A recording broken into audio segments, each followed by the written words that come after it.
I thought you were going to do it. Oh, I'm sorry. Hello and welcome, ladies and gentlemen, to the Team Liquid Twitch channel. We are live and ready to get into the summer split. Unfortunately, we did talk these things before the cast, but we're all together now. Excuse us. Team Liquid Academy versus 100 Thieves Academy. We are underway in the Champs Elect. We really are. I can't wait to see how this goes through. Team Liquid, they look just as good as they ever did, fighting over and over again. Watching them play against TSM on Sunday last week was an absolute blast. I think we hit the 50 kill mark, if I remember correctly. We'll see if we can do it again up against 100 Thieves Academy. We start to go through, but I'm noticing there's a lack of a cannon ban. Yeah, no cannon ban. But to be fair, the cannon bans have been coming in the second phase of the draft because now there seems to be, at least in the meta, a lot of priority towards getting that Xayah in the first rotation on red side. Oh, there it is. Just to try and buff. We jinxed it a little bit. It doesn't We're matter. sorry, Jenkins. We're sorry. Just to try and bluff out the Rakan.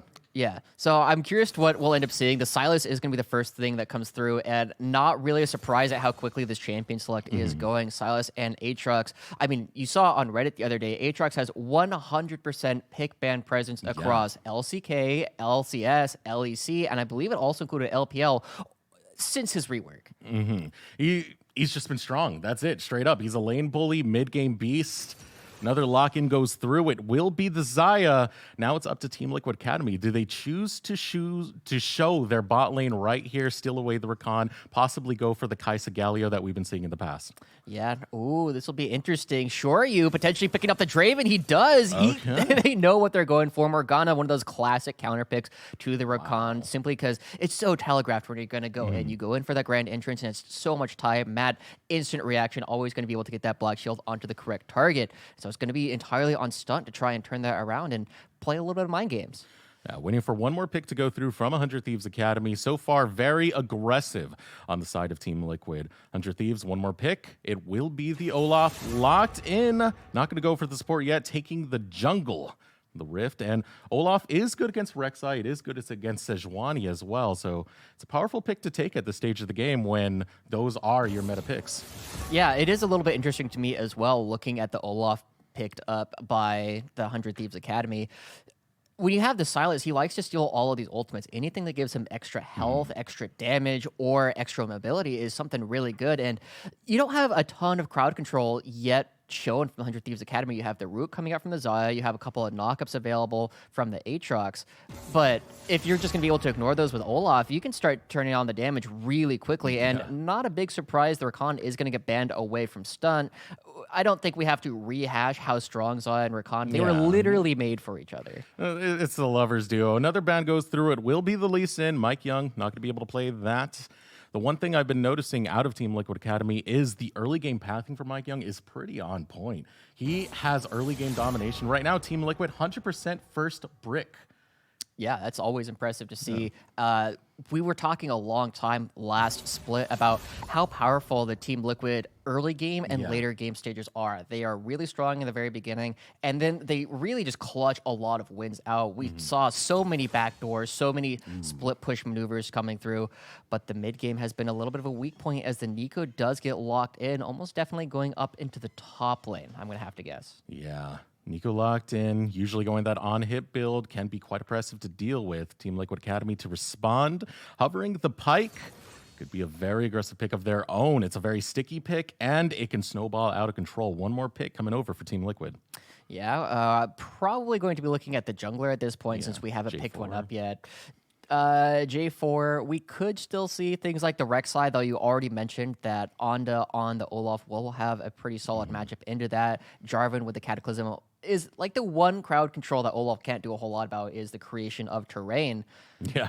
So, nope, gonna go something entirely different. This is much more of a Mike Young champion deal, Elise. This is completely different from the Team Liquid we've been seeing in the last two games against Echo Fox and TSM. This is an aggro Team Liquid. They're not playing for any team fight scenario. They're playing for the skirmish. They're playing for the fight. They're playing for the pick based off this draft. One more pick coming out from 100 Thieves Academy. Waiting for that last one. It's probably going to be a support. We have to imagine, not a big surprise. Braum has been one of these staples, does decently well into Morgana, and yeah, not a whole lot to be said there. Now, Interestingly enough, we do have two sets of flexible solo laners. You obviously have the Sylas and the Pyke. We've been seeing Pyke a lot more often in the top lane, but we can see it in the mid lane. I know of several high elo mid lane Pyke one tricks. And Nico and Aatrox can also move around and do the exact same thing. So we have about 15 more seconds left before they are locked in. Pyke generally likes going up against lanes that are normally dominant because he can significantly dodge all of the damage that you would normally put out by getting out of line of sight and healing back up. Yeah, and on top of that, his sticking potential, on top of, something sticky, spider webs, we talking Mike Young on the Elise. There is a lot of gank potential going off in the mid lane, so that will be a mid lane Aatrox getting locked in from 100 Thieves Academy with the Nico going towards the top side. Yeah, we've seen this off and on. There's so many opportunities for you to go up against really whatever it is that you like to do. There's so much sustain built into the kit, and as you get more levels, it really increases over and over again. And one of the big things is it comes online super early. Nico takes a little bit more time to really become a threat if you're going for the on-hit route. But if you go for the AP, you kind of have a little bit of wave shove at the very beginning. But the Aatrox is going to be able to duel starting at level 1. So if you want to go for those aggressive plays to counter what Team Liquid is doing, that's definitely the champion you're going to want to do it with. And I'm also curious how this matchup between Anda and Mike Young is going to play out, because I talked about the early game from Mike Young. Anda also has a pretty good early game when it comes to jungling. It's the only fault that really comes from Mike Young is neutral objective control. He doesn't really focus too much on Rift Herald. In fact, I think we were, in last split, one of the worst at taking Rift Herald overall in the standings with the teams. Yeah, it's really cool watching how good he is when he's actually going for these duels. But, you talk about how the one failing is his neutral objective play. One other thing that we've seen really hurt Team Liquid a couple times is he sometimes calls an audible on the pathing he wants to take. There was at least one time last split where it was like, well, Mike Young went in to invade the blue buff. What do you guys have to think about that? It's like, well, we were all surprised that it happened.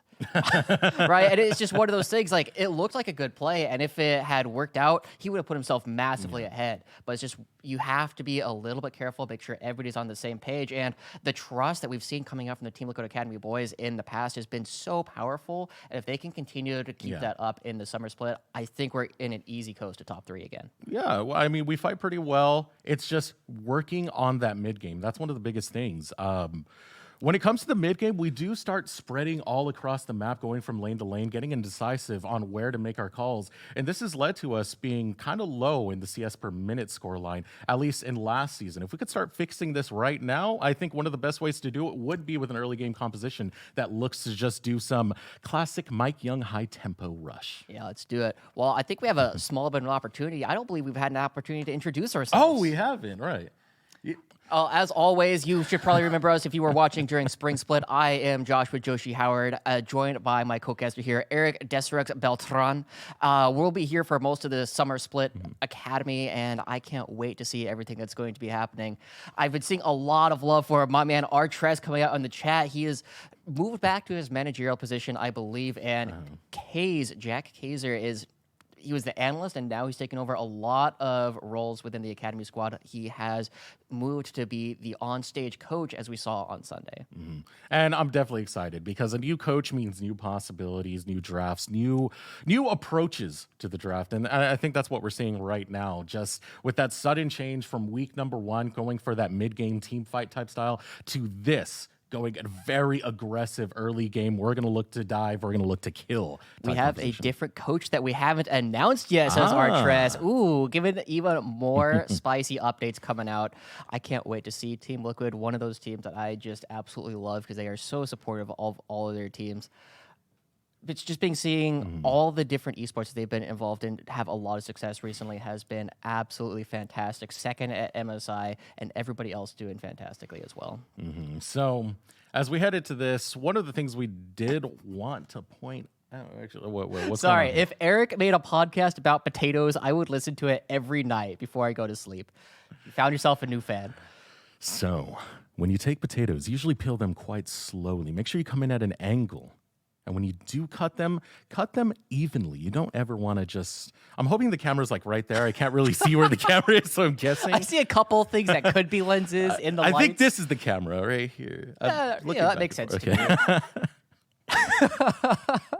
Well, we are going to get into it relatively quickly. We already saw all of the champions. We talked a little bit about the solo laners, but we haven't really had an opportunity to talk about Shoryu. Now, it is Shoryu against Ryu on the Aatrox on the other side for 100 Thieves. They've been doing a lot to move all of their players around between their two squads, whereas Team Liquid have been pretty dedicated to their one LCS roster.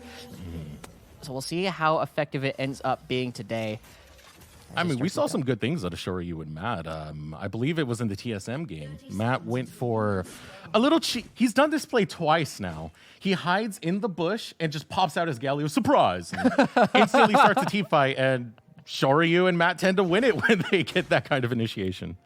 Yeah, Shoryu chilling all the way back here. They had the ward in the Tri-Brush, and in the meantime, Team Liquid have been spending a lot of time in their opponent's red side of the jungle, getting a lot of early vision down. We see there, I believe that is the fake Aatrox. Yeah, it's moving up towards the top lane. That is fake God being a fake Trox as he moves up to the top lane, but there's an entire squad here. They did get spotted up on a ward, so Ryu shouldn't be in any real trouble. This is the bane of my existence. Seeing two Aatroxes on the map, trying to figure out which one is fake God and which one is Ryu.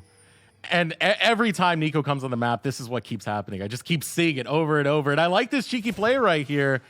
Anda gonna look to bait out the squad of Team Liquid Academy. It's not Anda, excuse me, Fake God. And it's a cheeky little juke. It didn't work, but yeah, at least they have the intel of where Team Liquid Academy is for 100 Thieves. Yeah, this is interesting. You're seeing almost exactly mirrored starts on opposite sides of the map. They're both starting at their opponent's red buff. And I think this really comes down to the fact that how important getting the early red start is. You see that Mike Young moving directly up top towards the Krugs, while Olaf is moving towards the Raptors. And this really comes down to the fact that the red side of the jungle has so much more experience in it than the blue side, because you have both the Raptors and the Krugs to pick up. Yeah, lately there's been this new strategy called the Korean Krugs, where you only stay on the red side jungle. Only farm that, gank top, farm that, gank top. Otherwise, blue if you're TLA. But Mike Young potentially setting something in the top side now, just roaming around, going to do the vertical jungle into Anda's blue buff. Yeah, I mean, you talk about ganking top, and just looking at this combination of champions, Jenkins on the Silas and Mike Young on the Elise, if one of them lands one of their crowd controls, the rest of it is so easy to land after it that Fake God has to be playing super carefully. You see this is playing out and where the lane priority is coming. The Xayah, Braum, with the support of the Olaf, are able to push in underneath the opposing turret, even against the Morgana, whereas... Gonna find one hook. Mike Young is coming out of the flank. Insanity gets a bit of damage in, but Ryu will be able to back off before Mike Young looks to enter the fight. Yeah, Insanity, he knows that not quite what he was going for there. Ends up using his flash, and honestly, a little bit unfortunate. I think he got knocked up in the middle of that Phantom Undertow, so he didn't get the full dash and just kind of stopped. Tried to get the flash and find the stun and allow Mike Young to come in, but not going to be quite enough. And now with the lanes bouncing back... Yeah, this is one of the rough parts about playing that melee support into a Morgana. Once the binding goes in, it's a lot of damage onto you. And there's not much you can really do about it if the minion wave is there. As more clearing comes out from Anda, he's going for a bit of a power jungling route. And now, able to hear myself finally at last. This is way better now that we can hear each other instead of just relying on everything. But Stun and Prismal getting some damage. Shoryu starting to go a little bit low. Black Shield will make sure Nosusi gets him. Binding goes out, only hits a minion, but Shoryu taking a lot of damage in that trade. Yeah, we were talking about the vertical jungling, how it's affecting the lanes. Normally, you might expect Draven and Morgana to have a really powerful early game, and they really do. You see that he's so confident he was willing to go for the Kleptomancy, get that little bit of extra gold. But with so much threat from the Olaf, they can't actually push up, and they're actually posting a 12 CS, 13 CS deficit at only 4 minutes into the game. It's pretty rough. That's Prismal, and there he is on the Xayah. It's a lethal tempo user, so a lot of that attack speed when the fight goes on just comes out of nowhere. It's a nice combat stat to have when you start engaging. Yeah, and the recent buffs to that Blade Caller just make it that much more scary. You look at these compositions, and it's going to be so difficult for the Team Liquid squad to actually go for these full-on team fights up against the Pop Blossom and the Blade Caller. Simply because they don't really have any big tools, but they want to take these small skirmishes. Yeah. Silas and Pyke, very good there, and if you can get the extra goal between the Kleptomancy and the Death from below, it's not going to matter what the team fights are looking like when you're just up a couple thousand gold. You see, so you get a lot of priority going on in the mid lane, but it's really up to Insanity to make that priority transition into something as he starts to roam around, looking to place some wards into the jungle of 100 Thieves before he backs off, looking to spot out Anda and what camps he may be going for. Yeah, neither of these junglers have had a huge direct impact on any of the lanes just quite yet, just the indirect by being on that side of the map. Ooh, they spotted on wards. This might be a 3v3. Yeah, waiting for the fight to break out. There goes the Cocoon. Insanity will find the hook as well as the Dark Binding. A chain of CC results in a retreat from Team Liquid Academy. Insanity going to bail. Don't want to fight the early game Olaf or the Aatrox. It makes a lot of sense with the Braum there as well. I was a little bit surprised that they stood in that bush for as long as they did. Gives a little bit more time for Shoryu in the 1v1, and he has caught up a small amount. A little bit, but he still needs to find one of those early kills to really pop off and start getting all this extra gold generation that has been built into the composition for the Team Liquid Academy. Yeah, I do wish I could see the gold because it is a Kleptomancy driven, and Kleptomancy can add quite a bit of gold to your laning phase, like about 500, even up to 1,500 in some cases. So lane phase does continue. Insanity starting to get pushed towards his tower. There's a very big wave here, and Ryu's been doing all right in this matchup against Pyke. But Insanity will be able to pick up most of these minions, continue his CS lead, and eventually get that Roman going, find that death from below. Ooh, more of a fight breaking out. Make sure to dodge the feathers. In the wings is Mike Young, but he will take the recall. Matt and Shoryu looking to just swing as much damage as they can, collect the minions. Anda is starting to head towards this bot side, but a ward will spot him out. Yeah, Mike Young is already backed away. Pyke is not on the map either, so if they are able to find this gank, it'll be completely uncontested, and you see Shoryu and Matt wisely backing off just a little bit. Don't want to get hit by that Winter's Bite to give on the opportunity to really be a little bit more aggressive. But you were talking about the pathing of Mike Young previously, and now he finds himself down a fair amount, and Anda, with the extra tempo he's generated from killing all these camps super quickly because he's Olaf, now going to try and turn this into a Cloud Dragon. And this is going to be freely in the hands of 100 Thieves. Going to get that movement speed. Won't do too much early, but it's nice when you're out of combat and you are a jungler and you're roaming from lane to lane and camp to camp. Yeah, really should be pretty good. Mike Young going to have to work to try and catch up. He's got an entire top side of his opponent's jungle to go for. Likely just going to be trading it right on back from what they did the first time when they were clearing out this jungle. And yeah, if you just look at the wards that are coming out, Team Liquid have several put down in the top red side of the map, but Olaf in the bottom doesn't have a whole lot of vision, but he's so confident. There's nobody on the other team that is in a position where they can really fight him just quite yet. So we'll see if he goes for this gank or if he's going to be ganking the Raptors, as it were. Yeah, and taking the Raptors, calling down Jenkins, but unable to really set up the play. So it's just going to be a lot of counter jungling coming out of Mike Young, as well as Anda, just going vertical on each other. Now Jenkins caught off in a very tough spot to be, but will be able to go invisible and sneak away from the grasp of Anda. And this is why it's so hard to play against Pyke. Pyke doesn't necessarily have a whole lot of kill pressure in a lot of matchups, but it's so hard to kill him. You saw that they landed a couple skills onto him, and he's back to full health already. He hasn't even had to use a potion. He's just using the base regen off of the Tiamat as well as the passive where he's just able to get all of it back. And you see him dancing there with the knife. You can't hurt me. You can't do anything to me. I mean, especially if you're an Aatrox. Aatrox is known for being sticky, but Pyke more so. Having that dash that's kind of shades of LeBlanc's distortion in a way. Yeah, we'll see what they end up doing with it. He does have the Tiamat, as you always see on the solo lane Pyke. He's looking to try and get this pushed out and then potentially look to go around and gank the other side lanes. He hasn't had an opportunity to do that just quite yet, but now that he does have that level 6, wouldn't be surprised if he wants to match it with the ultimate from either Shoryu or Jenkins and find some easy kills. A little bit of lane party going over to 100 Thieves. Going to get stunned, some time to roam around and get some deep vision into the jungle of Mike Young. Meanwhile, Mike Young just clearing out his Krugs, trying to catch up to Anda. But the best way to do that is to start ganking. Mike Young needs to start finding these kills on the map. He tries to set him up, but 100 Thieves are not taking the bait. It's a very slow game for Mike Young, and Shoryu's looking to speed that up as he starts throwing axes. Dark Binding does land, but it's going to be onto stun. Now Prismal getting into the fray. Here comes Mike Young, waiting to throw out that cocoon. More of those axes swinging through. The Feather Storm going to be used, but first blood going over to Shoryu. Stunt, flashing away, looking to find second blood. The auto goes through, but it's going to be Mike Young who takes the kill. Teleport coming out. Ryu did join the fight, and so did And. The hook goes, but Ragnarok will deny it. First 2 kills going over to Team Liquid Academy. And that's exactly what we needed. The first blood going over to Shoryu. He cashed in, I believe it was 400 extra gold coming in. So he's getting 2.5 kills off of that all by himself. Finds a couple of these turret plates, just walks forward. And out of nowhere, this game was even. Now we have 2,000 gold in the lead. Mike Young was trying to get the last one, but as you said, the last auto attack just not quite enough. And we haven't even lost anything on the other side of the map. Jenkins doesn't even lose a turret plate here, as Fate God's going to have to back away as he starts working towards that Hextech GLP. You know, I would really like to see how much gold that Shoryu has right now, because he did not only cash in, he got a plate as well as a kill as well as an assist. So that's a huge first blood surgence of gold going over to Shoryu. You can see he just outright builds that Bloodthirster, but here's Stunt getting a little bit caught out by Insanity. Rift Herald is being started by Team Liquid Academy. Thank goodness Mike Young finally prioritizing it.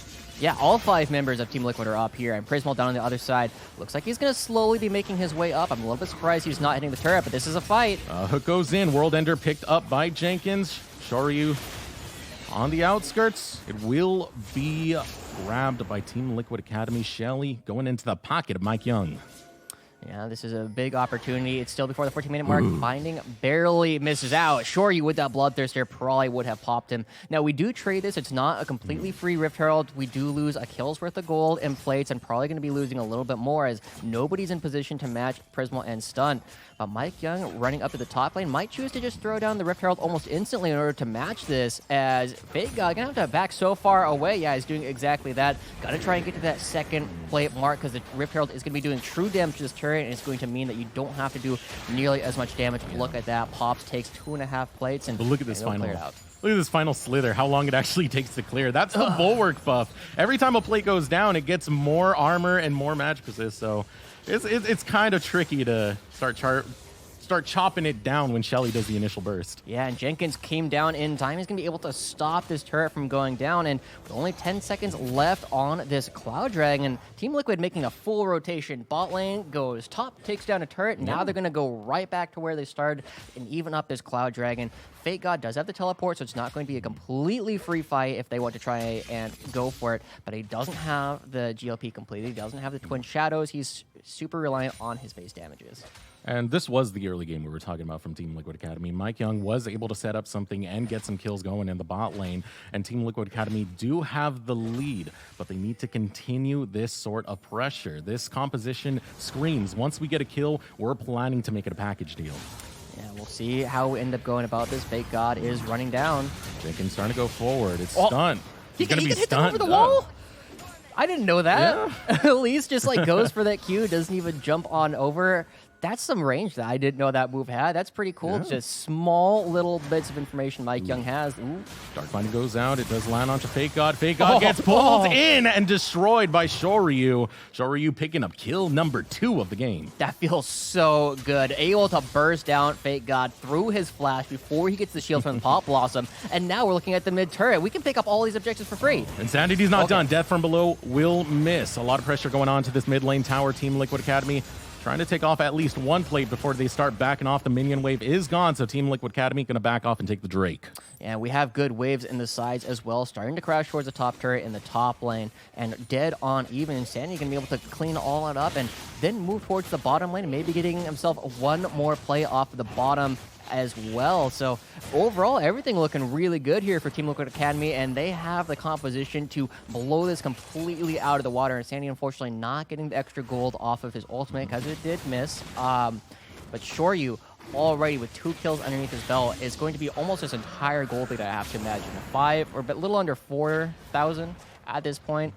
I have to imagine about 2,000 that's going to be on this AD carry. Yeah, this is going to start to get gross after a while. Once a Draven gets going, he is snowballing all over this map. It's usually the same thing for a Pyke as well. So this is a snowball composition, and they're starting to play it well as they continue the pressure. You're starting to see both Shoryu and Matt head back to that mid lane. They want to take out the Jewel of the Rift. They want to start opening up vision for the squad. But this is where the game gets a little bit tough. Team Liquid Academy, outside of the Draven Morgana, I mean, Pyke it's rare for him to really find solo kills on a lot of these lanes, especially against characters like Nico and Aatrox, who are fairly mobile, have a decent amount of sustain underneath their belt.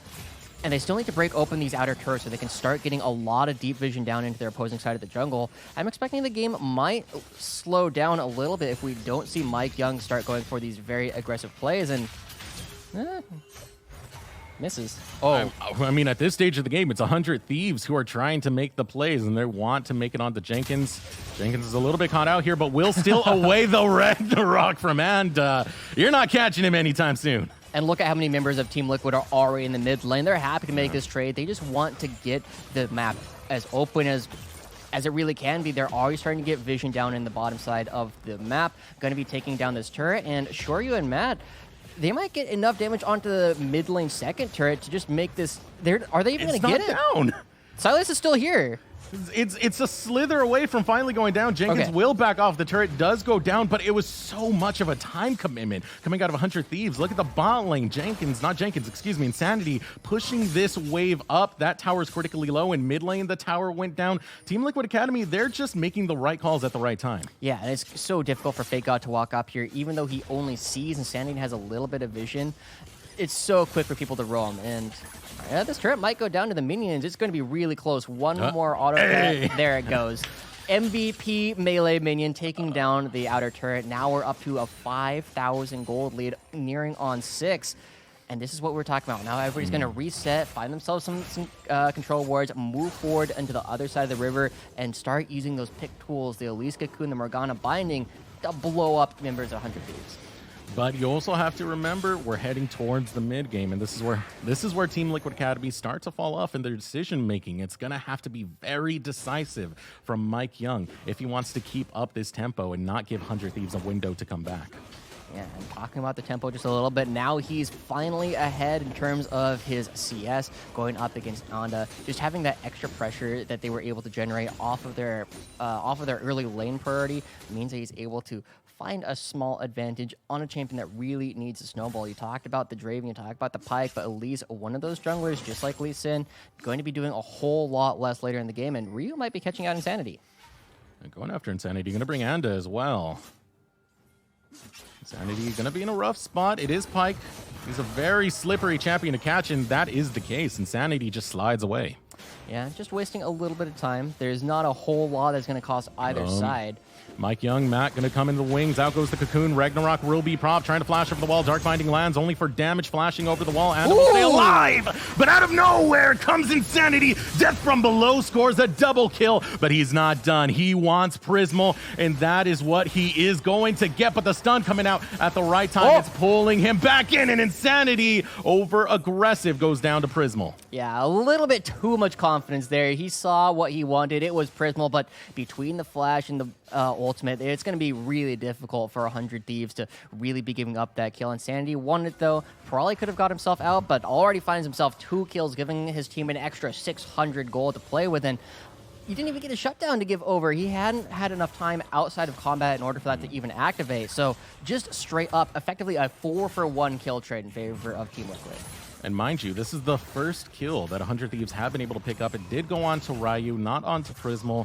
And at this stage of the game, you really need those kills to start getting onto Prismal. You really need them, even onto Fake God at this point. You need your late game carries to start turning on. Yeah, this is something where you gotta be very careful. Nico going to be having a lot of slows to dish out, going to be building towards the Twin Shadows here in just a moment, but that is still a little ways away. 100 Thieves really need to allow the Xayah to really get up into the later game power stages, but a lot of people look at Draven and think of, oh, this guy kind of falls off. And I think that's a little bit of a misnomer. He has 100% uptime on his attack speed steroid. Every time he catches an axe, it resets the cooldown on his W, and as long as he has mana, he has a ton of attack speed, a ton of movement speed, and the only thing that he's really gated by is range. But look at all the champions on 100 Thieves. Do you see anybody that's really outranging Draven on this composition? Because I sure don't. Oh, Pop Awesome coming out of Jenkins, able to find it onto Fake God and just eat him for breakfast. Goodness gracious, Jenkins. He didn't have a kill. Where's this damage coming from? He's able to walk up and 100-0 that guy. The stun from the Pop Blossom, the 1.2 AP ratio is doing a lot of work. But Insanity might be caught out, but he's Pyke. Yeah, here comes the pressure. Insanity slithers away once again. Mike Young over the wall. Dark Binding will land onto Stunt. Throws the Cocoon, just increasing the CC, not even the damage. That's just disrespectful right there. Yeah, I don't know if there's any damage left to come out there. There's just a screw this guy in particular. We don't want you to play League of Legends for the extra 1.5 seconds. Dark Binding not quite going to land, but with the extra pressure of Fake God's Death, they should be able to pick up most of this turret here pretty quickly. Honda comes through to try and wave clear. One more wave. I've seen the story before. Mike Young. Not going to find it. Not going to find it. No vision there, so they won't see the recall of stunt. But Insanity is now under attack. The Pop Blossom will go through. Insanity takes a load of damage. Tries to get under the towers to get into the bush. Excuse me, Mike Young. Looking to retaliate, and that is exactly what he'll do. 1 for 1. Going to the bot lane, but make it a 2 for 1 because of the trade in the mid lane. Shoryu scoring one of his own. Ryu in the bush, waiting in the wings to find a flank, but that's not a flank he wants to take. Yeah, this is looking pretty good. Team Liquid finding themselves another turret in the mid lane. Their vision control has been really strong in the bottom side of the map, but it hasn't yet translated towards the top side, and that's largely because the Baron is basically just now spawning at this point. They haven't had a whole lot of reason to actually stick around up here, especially after Jenkins is able to find that solo kill. But again, now we're looking at an opportunity. Everybody's going to reset, restock on those control wards, find a couple of completed items, come back onto the map now that they have the 8,000 gold lead, and really start pushing around the members of 100 Thieves. And you have to ask yourself a question. How is 100 Thieves going to get back into this game? And I think it's Prismal. Yeah. You have to start feeding kills onto Prismal. It's a lethal tempo ADC. They do a lot of AoE damage, Zayas in particular, but look at this on the top side. Ryu under attack. Not going to find the CC just yet. World Ender will be popped, but he will not get the revive if he doesn't get a kill. Instead, will be killed, and so will Fake God. And just watching his allies go down, has to just walk away with tears in his eyes. Yeah, it's a quick 1,200 gold going into Team Liquid's pockets. You can't cancel those teleports, and he was just teleporting into the entire opposing team. 100 Thieves are doing a good job of trying to build some priority in the mid lane so that they can walk through this lane, or through the river. We'll see what Team Liquid want to do. There is still a 50-50 smite, but Onda doesn't have the flash available. It's difficult for him to get over the wall, especially if they take out the blast cone. He'll have to run up through the river, through Insanity and Matt, and that is not an easy task. Yeah, 3 standing strong, 400 Thieves, but they're walking into the traps of Team Liquid Academy. Binding as well as the hook goes through. Prismal is critically low. Whirling Death goes out. Will the return take him down? The answer is no. Barely escaping by the skin of his teeth, but Team Liquid Academy, they get a prize nonetheless. Baron is on the map. And I have to be honest, I think this might be the cleanest game of League of Legends I've ever seen this Team Liquid Academy squad play. Yeah. They are not really giving up anything. The couple of deaths, one Insanity ended up getting caught out by Fake God a little bit, and the other one was just him being a little bit more confident than he probably should have been. But otherwise, they've lost one turret, which they gave up for in a trade and ended up getting more plates off of it for themselves. They lost one dragon at a position where they didn't really care about it in the first place, but they've picked up the Rift Herald, they've grabbed the Baron, and every single fight they've been going for has been going very cleanly in their favor. Now they just have to close out the game cleanly.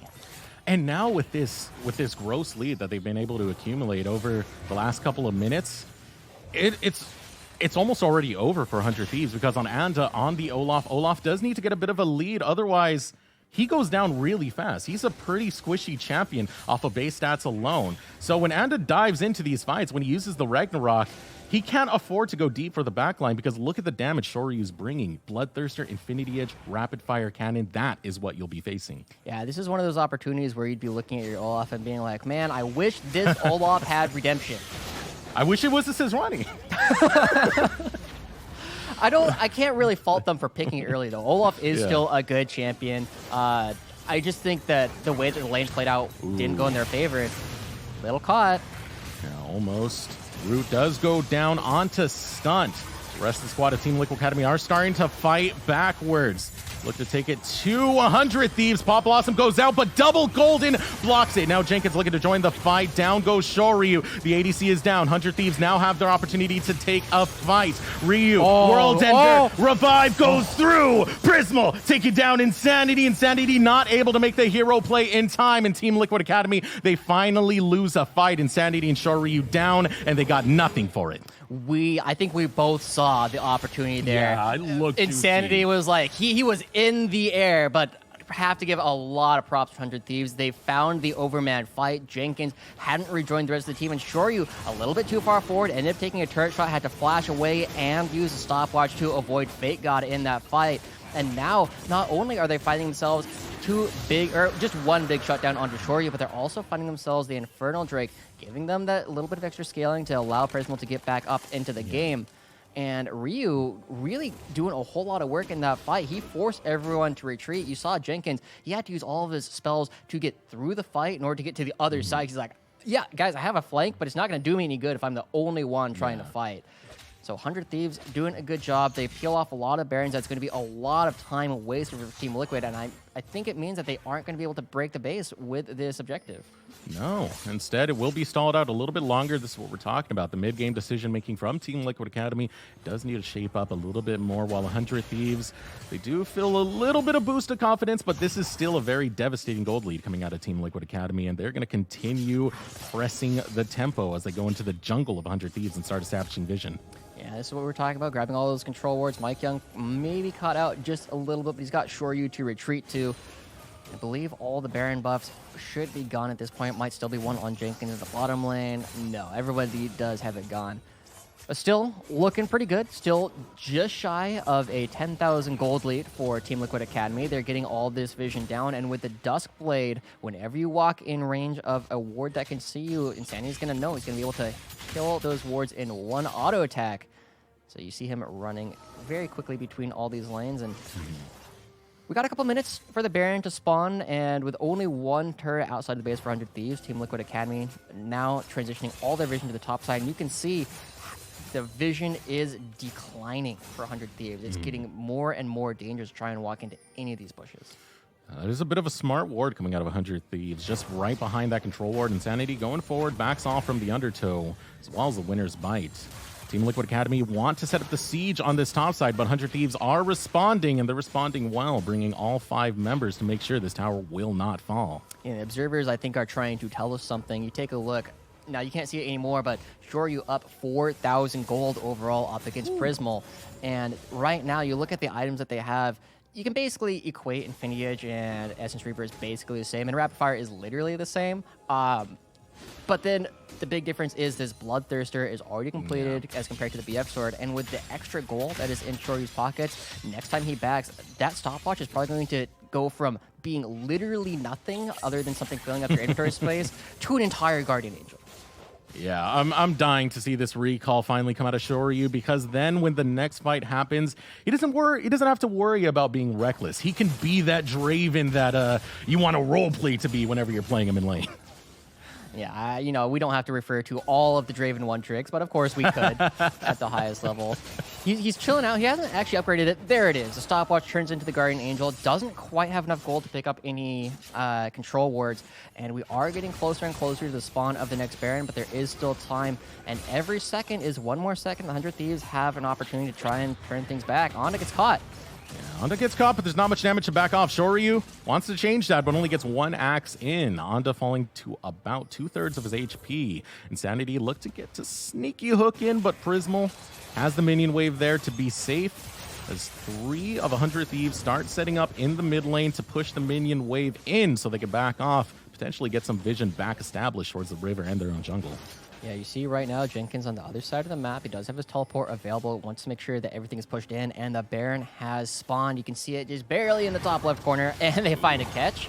Yeah, they are able to get a binding. It's onto Prismal, but they didn't have the vision to know that. Glacial Fissure goes out from Jenkins. Going forward is Jenkins. Does not find Prismal just yet, but the cocoon onto Ryu. Mike Young having to go into the air. He's kind of caught out here. I don't think there's anywhere he can go. The team needs to back him up, but the Pop Blossom zones out Team Liquid Academy. Mike Young goes down.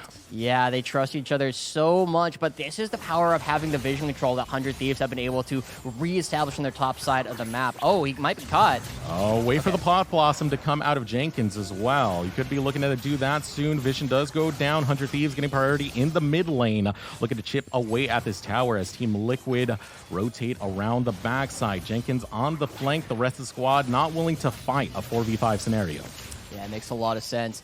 I want to go back to when they were trying to take that catch that they had onto... Oh, this is a catch. Speaking of a catch, Ryu in a lot of trouble. Ignite is taken away, but he's able to hop over the wall. Death from below will not take down Ryu. Flashes just in time.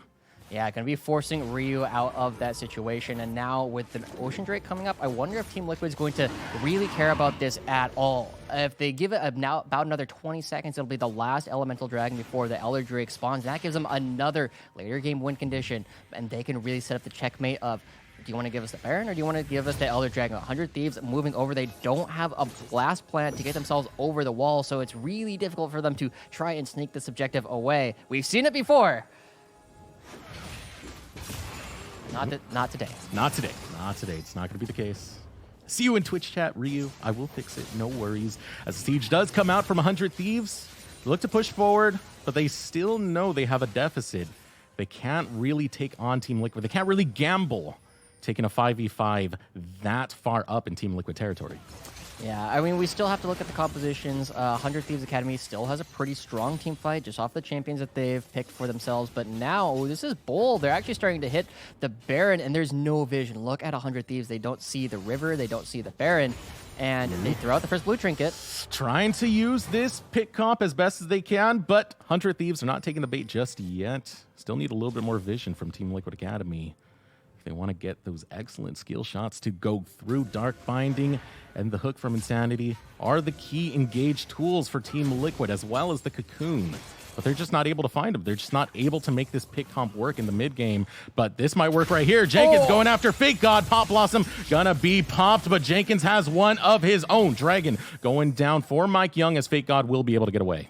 Smart. Jenkins actually knowing exactly which Nico's the real one, but Insanity might be caught. Ooh, Insanity a little bit too far deep. Out comes the Glacial Fisher. 1-for-1 overall. Not 1-for-1, excuse me. Fake God did not go down, so advantage going over to 100 Thieves. Yeah, this is unfortunate. Insanity had so much extra gold in his pocket, and his ultimate is so crucial for Team Liquid to try and go for these team fights at all. But now the rest of the members have to move in, and look at this. 100 Thieves is going to be hitting the objective, and it's so difficult for Team Liquid to walk up. Yeah, but Jenkins does have Pop Blossom, and that is a Baron enclosed area. Jenkins is going to look to go for it as he goes forward. Pop Blossom dropped. It's not going to land onto too much, though. Now Jenkins is deep within enemy territory, has to flash away. Ryu looking to get some damage of his own. Show Ryu on that back line, making it rain axes. He's getting a lot of damage in, but taking a lot of damage in the process. Baron looking to pop his Guardian Angel, but will pop the hill and reserve that. There is no Ragnarok on to Anda, so Anda will go down to Jenkins. Prismal follows as well. Double kill by Jenkins. Team Liquid Academy in the driver's seat as they keep pushing 100 Thieves straight into their base. Oh man, sure, you barely staying alive, having to burn the heal to keep from death from the Baron itself, but fighting the catch onto Anda is what they need. Look at this. He's tanking up the Baron all by himself. The rest of the team comes through to lend some DPS, and Jenkins, once again, finding such crucial picks. This time onto the Olaf, didn't have the ultimate available anymore, and this is the second Baron going over to Team Liquid Academy. They already picked up the Ocean Dragon, and look at that. Elder going to be spawning in just over 3 minutes. Team Liquid can chain this objective into the next one, so they will always be presenting this massive advantage to the 100 Thieves squad.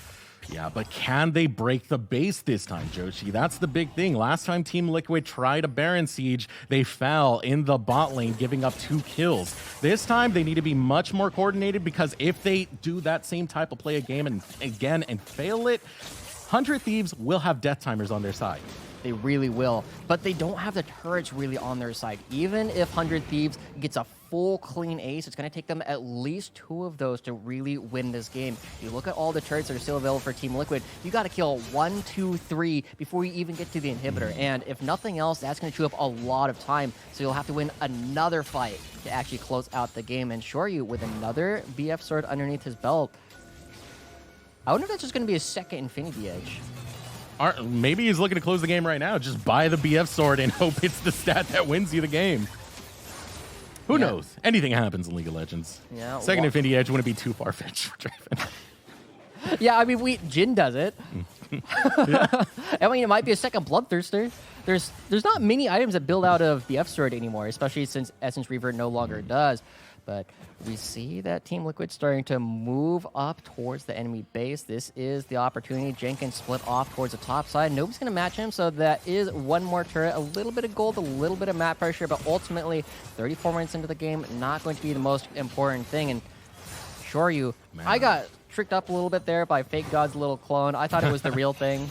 So it happens to everyone. It happens to everybody. But you're starting to see that damage coming to Shoryu. He can at least get one axe in and then back up, but this might be engaged going on the bot side. Cocoon does land onto Ryu. Ryu taking a bit of damage, falling to about half health, but engaged going in the mid lane as well as Prismal tries to get those feathers out, tries to get a bit of damage in.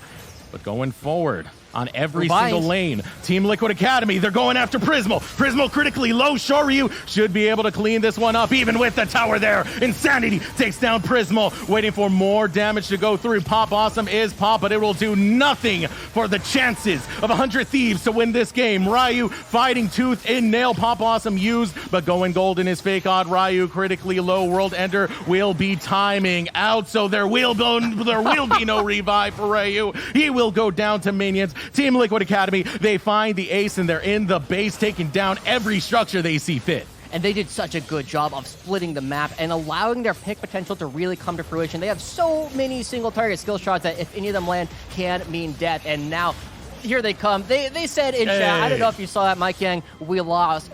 Things happen, guys, but no, they're just giving us a little bit of troll, and I believe we might have them coming in. I can't see who that is. I think that's Jenkins. I believe that's It is Jenkins. Okay. Just so you know, tell Mike Young to get out of Twitch chat.